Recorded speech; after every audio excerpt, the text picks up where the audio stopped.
Hello, नमस्कार दोस्तों, आपका हमारे यूट्यूब चैनल पर बहुत बहुत स्वागत है। आज हम डिस्कस करेंगे कि फिटर ट्रेड के complete solved paper exam planner youth competition के लिए। इसमें आप UPPCL, RRB, loco pilot technician, ISRO technician, CRPF tradesman, metro maintainer, DMRC, LMRC, DMRC, JMRC, UPSSC operator, power grade constable, tradesman, NTPC, CHPSC सभी vacancies के लिए हमने series शुरू की है आज से। ये हमारी पार्ट 1 वीडियो है फिटर ट्रेड की। Automobile, Turner, machinist, diesel mechanic के अध्यायवार सॉल्वर्ड पेपर परीक्षा प्लानर। इसमें आप 40,025 वस्तुनिष्ठ प्रश्न एवं 2500 वन लाइनर क्वेश्चन डिस्कस करेंगे विस्तृत विश्लेषण एवं व्याख्या सहित हल प्रश्न पत्र में। आज हम इसके पहला अध्याय शुरू करते हैं, जिसमें हम परिचय, व्यवसाय एवं सुरक्षा साधन, फिटर ट्रेड, मशीनिस्ट, टर्नर जैसी ट्रेडों के लिए है। तो शुरू करते हैं। प्राथमिक चिकित्सा का महत्व। सांप द्वारा काटने का प्रथम चिकित्सा। सांप द्वारा काटने पर प्रथम चिकित्सा कौन सी होती है? सांप द्वारा काटने पर प्रथम चिकित्सा है, पहले सांप काटे हुए स्थान के ऊपर किसी रस्सी या कपड़े के बांध देना चाहिए, फिर खून बाहर आने देने के लिए घाव को काटना चाहिए। उसके बाद दूसरा क्वेश्चन है हमारा, यदि एक मरीज मुंह से श्वसन प्रक्रिया सही न करे तो प्राथमिक उपचार को नियमानुसार करना चाहिए। ये क्वेश्चन को समझें और फिर आंसर दें। यदि एक मरीज मुंह से श्वसन प्रक्रिया सही न करे तो प्राथमिक उपचार को नियमानुसार करना चाहिए। यदि मरीज मुंह से श्वसन प्रक्रिया सही न करे तो प्राथमिक उपचार तुरंत चिकित्सा सहायता ढूंढना चाहिए। ये देखिए दोस्तों, आपको एक चीज़ दिखाना है। इसरो में टेक्नीशियन प्लम्बर 27 तारीख 11 महीना 2016 को ये क्वेश्चन पूछा गया था, और PHEL में ये फिटर ट्रेड में 2014 में ये क्वेश्चन पूछा गया था। सिर की सुरक्षा के लिए उपयोग करते हैं, ये तो सभी बच्चों को पता ही होगा। सिर की सुरक्षा के लिए कठोर टोपी या हेलमेट जो कि पूरा सिर को ढक लेता है, जो सर के चोट लगने से बचाता है। पैरों की सुरक्षा के लिए पहनते हैं।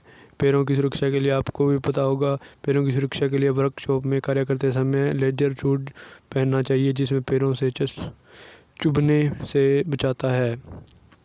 आंखों की सुरक्षा के लिए प्रयोग करते हैं। आपको पता ही होगा, आंखों की सुरक्षा के लिए हम चश्मे का प्रयोग करते हैं। आंसर इसका डी है। उपरोक्त सभी गॉगल्स, ग्लासेस, फेस शील्ड।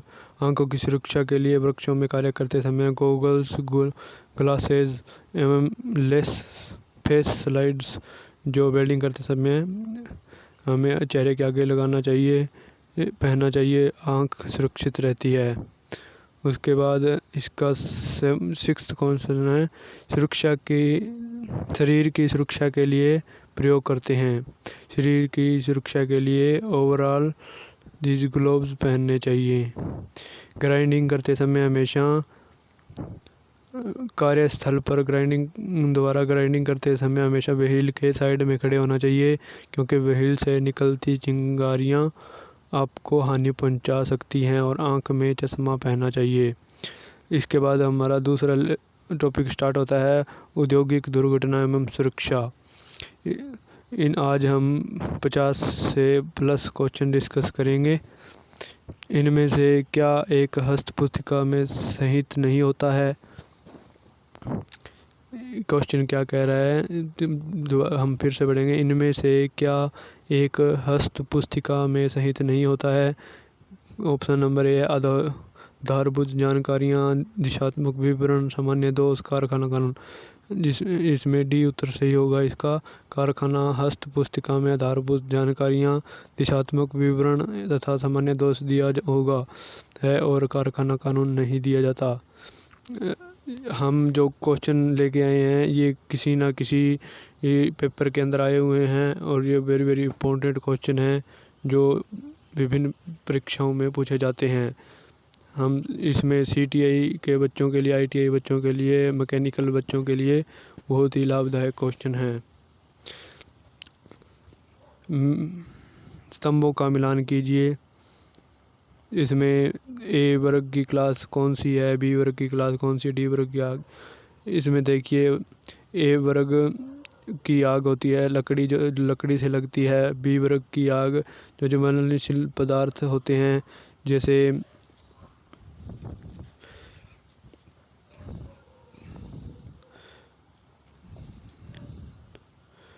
और C क्लास से लगी आग गैस व द्रवित गैसें होती हैं। D वर्ग की आग होती है जो धातुओं से लगती हैं, जैसे मैग्नीशियम धातु होती है। विद्युत धारा की वह परिसीमा जो उस हृदय स्थिति को उत्पन्न करती है जो तत्काल मृत्यु का कारण बनती है। जी हाँ दोस्तों, इसका आंसर होगा विद्युत धारा की वह परिसीमा जो उस हृदय स्थिति को उत्पन्न करती है जो तत्काल मृत्यु का कारण बनती है, वह 10 से 20 मिली एम्पियर होता है। इसमें ऑप्शन ए में इसका सही हो जाएगा। 11 नंबर क्वेश्चन है, कारखाना कानून 1948 भाग 23 के अनुसार कौन सी मशीन एक खतरनाक मशीन नहीं है। कारखाना कानून 1948 भाग 23 के अनुसार ग्राइंडिंग मशीन एक खतरनाक मशीन नहीं है। जी हाँ दोस्तों, कारखाना कानून 1948 के अंदर भाग 23 के अनुसार ग्राइंडिंग मशीन जो है वो खतरनाक मशीन नहीं है। आगे 12th क्वेश्चन है, भारतीय मानक विनिर्देशों के अनुसार विनिर्देशित कास्ट आयरन FG200 का अर्थ होता है। इसका अर्थ होता है भारतीय मानक विनिर्देशों के अनुसार विनिर्देशित कास्ट आयरन FG200 का अर्थ है ग्रे कास्ट आयरन की जिसकी न्यूनतम तनत सामर्थ्य 200 न्यूटन mm² है। हम 13वां क्वेश्चन आगे, क्लास A टाइप के अग्नि के लिए ईंधन है। जी हाँ दोस्तों, हम पहले डिस्कस कर चुके हैं ये क्वेश्चन। क्लास A के लिए हम अब सभी क्लास के लिए पढ़ेंगे। क्लास A के लिए हमें आग के लिए निम्न ईंधन का चयन निम्न प्रकार से किया जाता है। क्लास A टाइप में कागज, लकड़ी, प्लास्टिक आदि होते हैं। B में तेल, पेट्रोल तेल आदि होते हैं। C में प्रोपेन, ब्यूटेन, मीथेन आदि के रूप में ज्वलनशील गैस होती हैं। क्लास D में टाइप में धातुओं, एल्यूमिनियम, मैग्नीशियम, टाइटेनियम, बिजली की आग आदि। 14 नंबर क्वेश्चन है आगे, ये इसरो में पूछा गया था। क्लास अग्नि के लिए शामकों के प्रकार हैं। क्लास अग्नि के लिए शामकों के प्रकार हैं। क्लास A अग्नि के लिए शामकों में जल पूरित शामक होते हैं। जल पूरित शामक। जी हाँ दोस्तों, ये लकड़ी से लगती है आग और ये जल से बुझाई जा सकती है। विद्युतीय कार्य करते समय सुरक्षा मानक रूप में कौन से सूचना पट का प्रयोग किया जाना चाहिए। विद्युतीय कार्य करते समय हमें ध्यान रखना चाहिए, विद्युतीय कार्य करते समय सुरक्षा मानक के रूप में अत्यधिक खतरनाक सूचना पट का प्रयोग करते हैं। आगे इसरो में डीजल मैकेनिक में ये क्वेश्चन 2016 में पूछा गया था। निर्मित ऊष्मा का मापन डैश की सहायता से किया जाता है। आंसर इसका एनर्जी मीटर, विद्युत ऊर्जा मापन। ये सभी हमें ऑप्शन दिए गए हैं, एनर्जी मीटर, ऊर्जा मीटर, थर्मोमीटर, कैलोरीमीटर, एनीमोमीटर। इनके प्रयोग बताने हैं हमको कौन कौन से हैं। एनर्जी मीटर, ऊर्जा मीटर का प्रयोग है, विद्युत ऊर्जा का मापन करता है। थर्मोमीटर जो है वो तापमान मापन का कार्य करता है। कैलोरीमीटर जो है ऊष्मा ऊर्जा मापन का कार्य करता है। और एनीमोमीटर है जो वायु वेग को मापता है। क्लास A अग्नि का कारण है, किस कारण से लगती है, ये हमें पहले डिस्कस करते हैं कि लकड़ी से लगती है। लकड़ी को इंग्लिश में वुड कहा जाता है और दूसरी भाषा में काष्ठ कहा जाता है। इसलिए A क्लास की आग जो होती है लकड़ी, कागज और पत्ते जो इसमें आते हैं। B क्लास के अंदर ज्वलनशील तरल पदार्थ जैसे तेल, पेट्रोल, डीजल आदि मिट्टी का तेल इसमें शामिल है। सी में प्रोपेन, ब्यूटेन, मीथेन गैसें जो होती हैं इसके अंदर आ जाती हैं। और डी क्लास में मैग्नीशियम, टाइटेनियम धातु की ज्वाला, बिजली की आग, वेल्डिंग रोड की आग आदि। 18 नंबर क्वेश्चन है आगे। फैक्ट्री एक्ट 1948 में वर्णित सप्ताह की व्याख्या के अनुसार यह 7 दिनों की अवधि है जो निम्न की मध्य रात्रि से प्रारंभ होती है। तो आगे फैक्ट्री एक्ट 1948 में वर्णित सप्ताह की व्याख्या के अनुसार यह 7 दिनों की अवधि है जो सोमवार की मध्य रात्रि से प्रारंभ होती है। जी हाँ दोस्तों, फैक्ट्री एक्ट 1948 में 7 दिनों की अवधि जो मानी गई है वो सोमवार की मध्य रात्रि से प्रारंभ होती है। ये क्वेश्चन वेरी वेरी इंपॉर्टेंट है। आगे आरआरबी में पूछा गया क्वेश्चन है जी, निम्न में से कौन दुर्घटना की रोकथाम में सहायक है। औद्योगिक इकाइयों में सुरक्षा के लिए निम्न उपाय किए जाते हैं, जैसे स्वचालित सुरक्षा गार्ड, इंटरलॉक सुरक्षा गार्ड, ट्रिप सुरक्षा गार्ड। ये तीनों ऑप्शन इसके सही हैं। आगे 20 नंबर क्वेश्चन है, निम्न में से कौन औद्योगिक खतरे एवं दुर्घटना के कारण बनते हैं। इसका डी ऑप्शन सही होगा। औद्योगिक खतरे दुर्घटना के कारण बनते हैं। शोर और कंपन, खराब लाइट, खराब वायु आवागमन, ऊष्मा आर्द्रता। जी हाँ दोस्तों, औद्योगिक अगर आपके उद्योग के अंदर कोई दुर्घटना का शिकार होता है तो ये कारण माने जाते हैं। शोर होगा तो भी दुर्घटना होगी, कंपन होगा तो भी दुर्घटना होगी, खराब लाइट, खराब वायु आवागमन, ऊष्मा और आर्द्रता। आगे 21 नंबर क्वेश्चन है, भारतीय बॉयलर अधिनियम 1923 लागू होता है। ये क्वेश्चन मेजागोन डॉक एलटीडी फिटर में पूछा गया था। भारतीय बॉयलर अधिनियम 1923 लागू होता है। भारतीय बॉयलर अधिनियम 100 लीटर से अधिक क्षमता के बॉयलर पर लागू होता है। 10 लीटर नहीं है दोस्तों, 100 लीटर बॉयलर पर। निम्न में से कौन सी युक्ति सुरक्षा को प्रोत्साहित करने के लिए प्रयोग की जाती है। इसका आंसर होगा दोस्तों भी प्रचार युक्ति। हाँ जी दोस्तों, जितना अधिक प्रचार होगा, प्रचार युक्ति को लिखना सुरक्षा को प्रोत्साहित करने के लिए प्रयोग की जाती है। हाँ जी दोस्तों, आप सुरक्षित अगर माल की डिलीवरी करना चाहते हैं या आप सुरक्षित रोजगार करना चाहते हैं तो जितना अधिक प्रचार होगा, इसमें मिलावट इधर उधर की बातें सम्मिलित नहीं होगी। तो आगे 23 नंबर क्वेश्चन है, यदि दक्षतापूर्ण प्रक्रिया द्वारा किसी उत्पाद को पर्यावरणीय रूप से निरोधक बनाया जाए तो निम्न में से कौन सा सही है।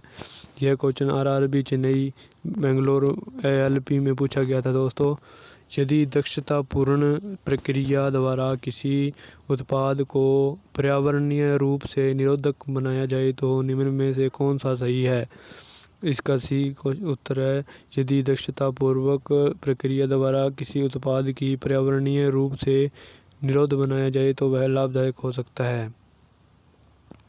ये दोस्तों फिर भी वह लाभदायक हो सकता है, सी उत्तर इसका सही है।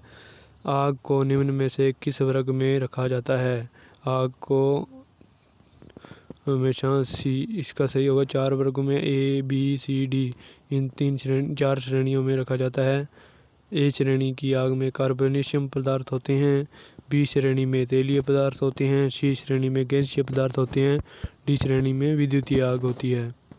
वर्ग ए में लगी आग होती है। ये दोस्तों क्वेश्चन बार बार आता है। ये दोस्तों अब आग के सभी क्लास श्रेणियाँ याद कर लें, उनसे कौन सी आग लगती है, कौन सी आग को किस एक्सटिंग्विशर से बुझाया जाता है, बुझाने के लिए क्या इस्तेमाल किया जाता है। ये वेरी वेरी इंपॉर्टेंट है दोस्तों। ये को इनमें से एक आधा क्वेश्चन तो ज़रूर एग्ज़ाम के अंदर मिलता है। वर्ग ए से कार्बोनेशियम आग, जलने वाले पदार्थ लकड़ी, पेपर, कपड़ा, रबड़, कुछ प्लास्टिक्स आदि। आग बुझाने के लिए प्रेशर वाले पानी या foam, multipurpose dry mechanical fire extinguisher का प्रयोग करते हैं। ये दोस्तों जैसे खेतों में आग लग जाती है तो पराली पुरूली को उसको बुझाने के लिए हम प्रेशर के लिए हम फायर ब्रिगेड को कॉल करते हैं, तो वो एक श्रेणी में लगी आग होती है। उसको बुझाने के लिए हम पानी के प्रेशर का प्रयोग करते हैं। वर्ग बी में लगी आग होती है। वर्ग बी में तेलीय पदार्थ से लगी आग आते हैं जो निम्न गैसोलीन, मिट्टी का तेल, पेंट थिनर और प्रोपेन आदि।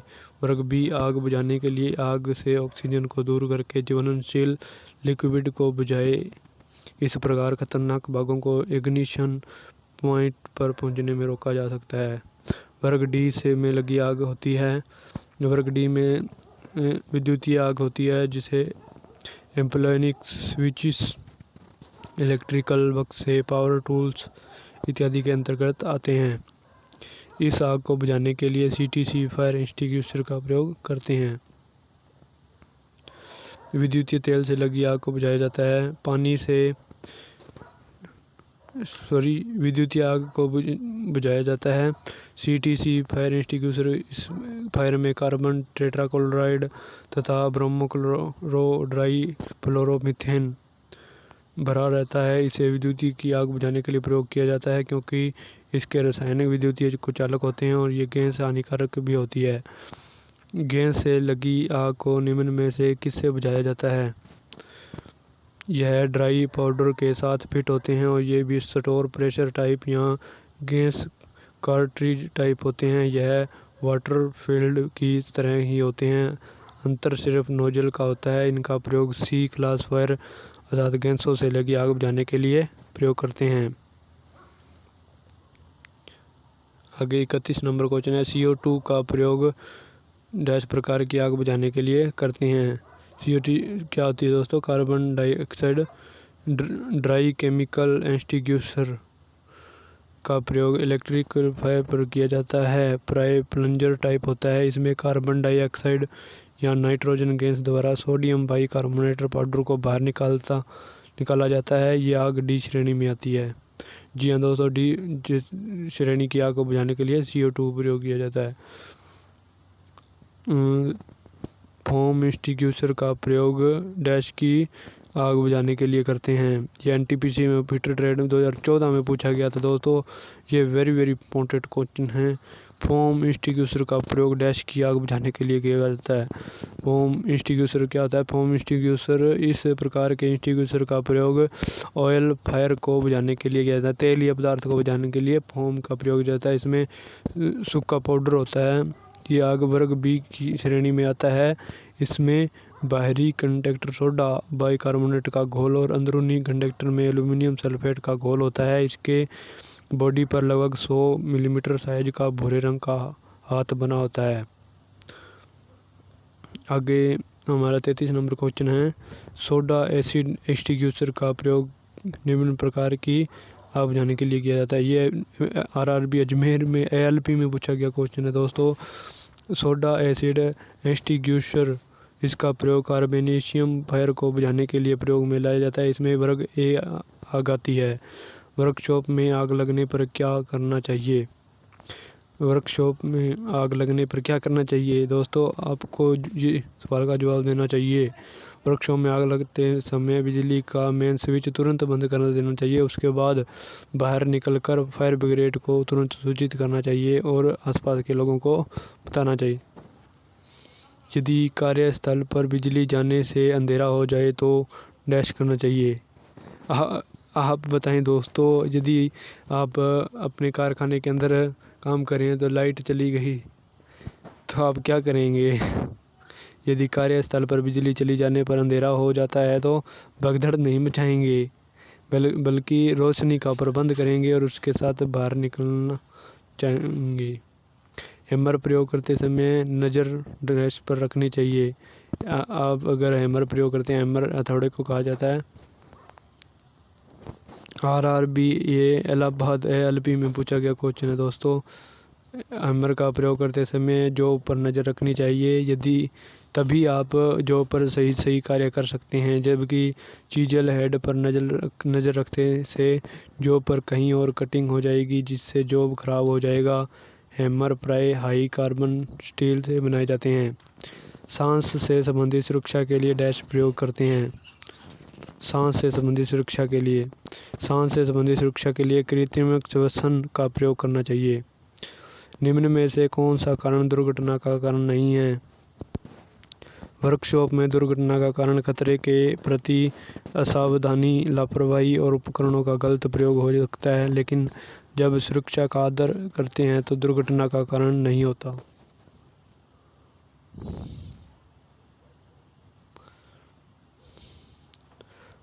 आगे दोस्तों 39 नंबर क्वेश्चन है, तेलीय पदार्थों की आग बुझाने के हेतु कौन सा अग्निशमक प्रयोग होता है? तेलीय पदार्थों की आग बुझाने हेतु फोम अग्निशमक का प्रयोग होता है। विद्युतीय आग बुझाने के लिए कौन अग्निशमक का प्रयोग करते हैं? विद्युतीय आग बुझाने के लिए, ये दोस्तों क्वेश्चन बार बार आ रहे हैं क्योंकि ये वेरी वेरी इंपॉर्टेंट क्वेश्चन है। विद्युत आग बुझाने के लिए CTC अग्निशमक का प्रयोग किया जाता है। फोम टाइप अग्निशमक में कौन से रासायनिक प्रयोग करते हैं? फोम टाइप अग्निशमक में सोडियम क्लोराइड और ये दोस्तों इसको पहचान कर लीजिए, ये सोफोर रासायनिक प्रयोग करते हैं। शुष्क रसायन वाले अग्निशमक कहाँ प्रयोग होते हैं? शुष्क रसायन वाले अग्निशमक विद्युत आग के लिए प्रयोग किए जाते हैं। इसमें कार्बन डाइऑक्साइड, नाइट्रोजन गैसें के साथ साथ सोडियम बाइकार्बोनेट पाउडर को आग पर फेंका जाता है। सोडा एसिड अग्निशमक किस प्रकार पर आग पर प्रयोग किया जाता है? सोडा एसिड अग्निशमक कार्बोनेशियम फायर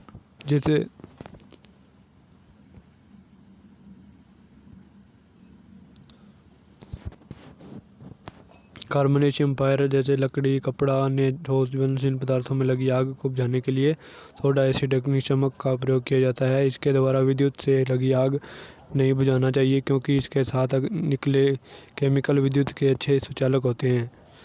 आगे 44 नंबर क्वेश्चन है, श्रेणी बी की आग कौन सी होती है? श्रेणी ए की लकड़ी, पेपर, कपड़े आदि। बार बार ये क्वेश्चन आ रहे हैं दोस्तों। बी की तेलीय पेट्रोल और सी की आग होती है जो गैस से लगती है और डी की जो विद्युतीय आग होती है।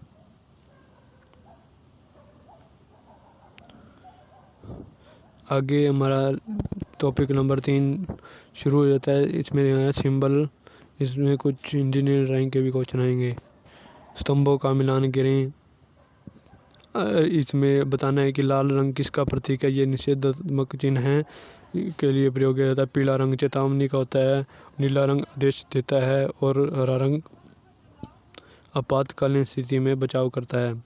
इस ऑर्थोग्राफिक दृश्य के अंतर्गत संगत प्रथम निष्पक्ष में आइसोमेट्रिक दृश्य हैं। इसमें दोस्तों हमें फ्रंट व्यू, फ्रंट बटे टॉप दिया है, इसमें से कौन सा है? इसमें सी उत्तर है इसका।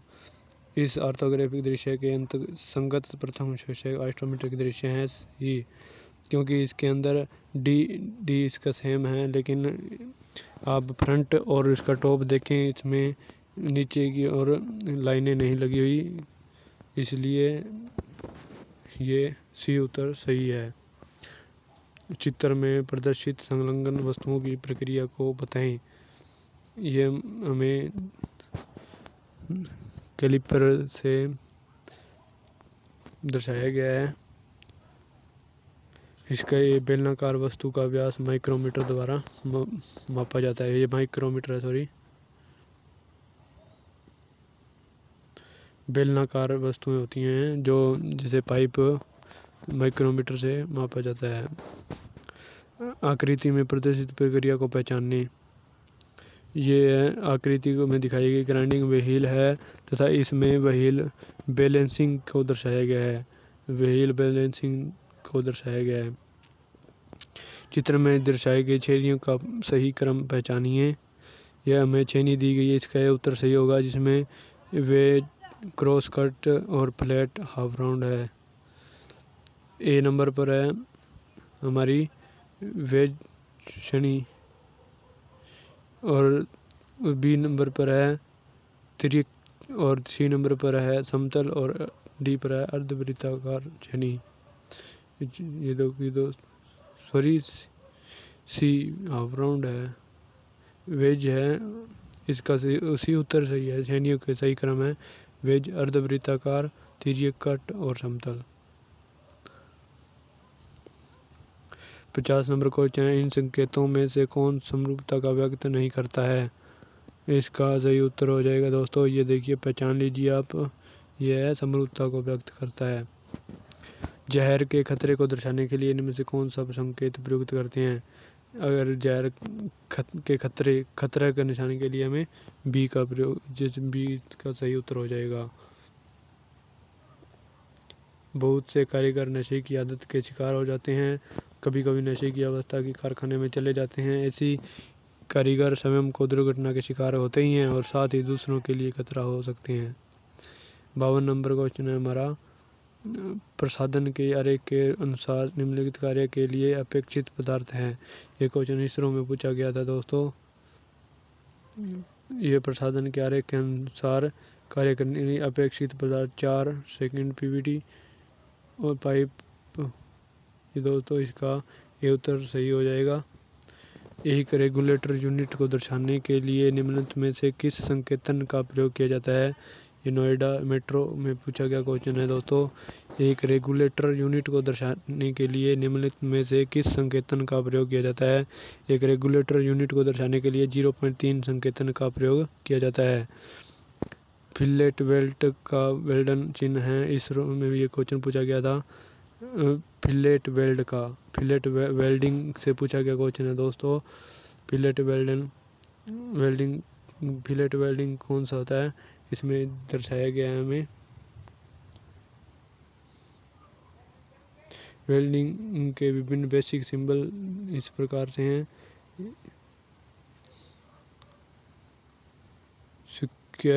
स्क्वायर बट है ये, और ये त्रिभुज का आकार होता है। इसका सिंबल देख लीजिए दोस्तों, ये से सिंबल हैं। डबल यू बट ज्वाइंट है ये सिंगल यू बट ज्वाइंट है, और ये डबल वी बट ज्वाइंट है नीचे से। आगे 55 नंबर, इस वस्तु के आगे के भाग को की सही दिशा को चुनना है। आगे का भाग होता है फ्रंट व्यू, तो फ्रंट व्यू इस वस्तु का भाग है। सी इसका सही उत्तर हो जाएगा दोस्तों। ये देखिए, हम दूर करके दिखा देते हैं आपको। इसका सही उत्तर सी हो जाएगा दोस्तों। उसके बाद 56 नंबर क्वेश्चन है हमारे, निम्न में से कौन सा प्रिसाइज है परंतु एक्यूरेट नहीं है? तो इसरो में पूछा गया क्वेश्चन है दोस्तों। इसका डी उत्तर सही हो जाएगा।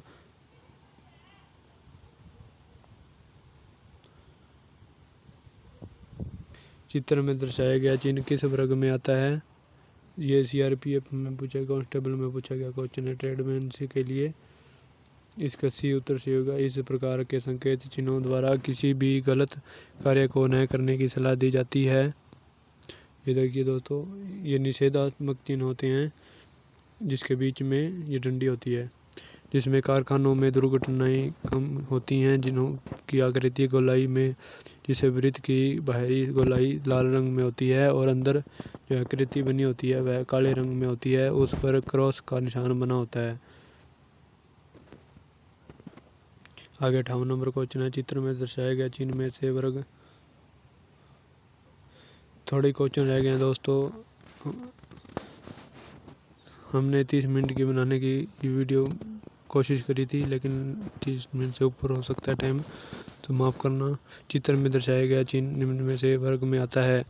इन्हें चेतावनी देने वाले चिन्ह कहते हैं। इनकी आकृति त्रिभुजाकार होती है, इसकी बैकग्राउंड पीले रंग की होती है और चिन्ह तथा बॉर्डर काले रंग में होते हैं, और ये विभिन्न प्रकार की चेतावनियों के लिए प्रयोग किए जाते हैं। यह निम्नलिखित होते हैं। ये देखिए दोस्तों, इसके नाम हमें सही दिखाई नहीं दे रहे हैं, लेकिन आपकी थ्योरी की बुक में ये मिल सकते हैं।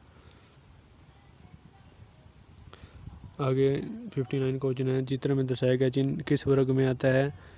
इस प्रकार के चिन्हों को देखकर हमें सुरक्षा संबंधित कार्य की याद आ जाती है, अर्थात वह हमें कार्य करने से पहले और बाद में अपनाई जाने वाली सुरक्षा के बारे में याद दिलाते हैं। आंखों की सुरक्षा के लिए चश्मा पहनते हैं, पैरों की सुरक्षा के लिए ये देखिए दोस्तों, ये पहला चिन्ह है आंखों की सुरक्षा के लिए। दूसरा चिन्ह है सिर की सुरक्षा के लिए। तीसरा है इसमें कानों की सुरक्षा के लिए। आगे हाथों की सुरक्षा के लिए है, पैरों की सुरक्षा के लिए शूज हैं, और कीटाणु से बचाने के लिए हमें नल दिया गया है हाथों को धोने के लिए।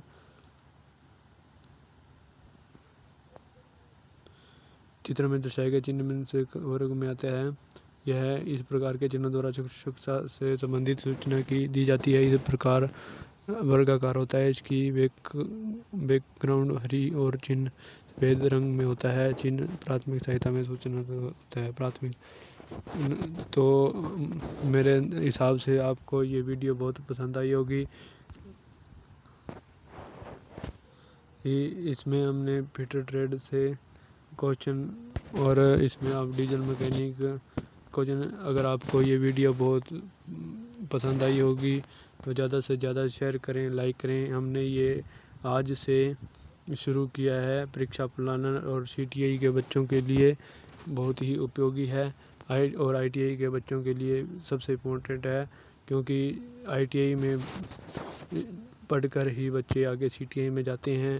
CTI के बच्चों के लिए ये वेरी इम्पोर्टेंट परीक्षा प्लानर है और सरकारी एग्ज़ाम के लिए तैयारी करने के लिए इम्पोर्टेंट है। मुझे आपका बहुत धन्यवाद है ये पूरी वीडियो देखने के लिए। अगर आपको ये वीडियो पसंद आई है तो लाइक करें और सब्सक्राइब करें। धन्यवाद।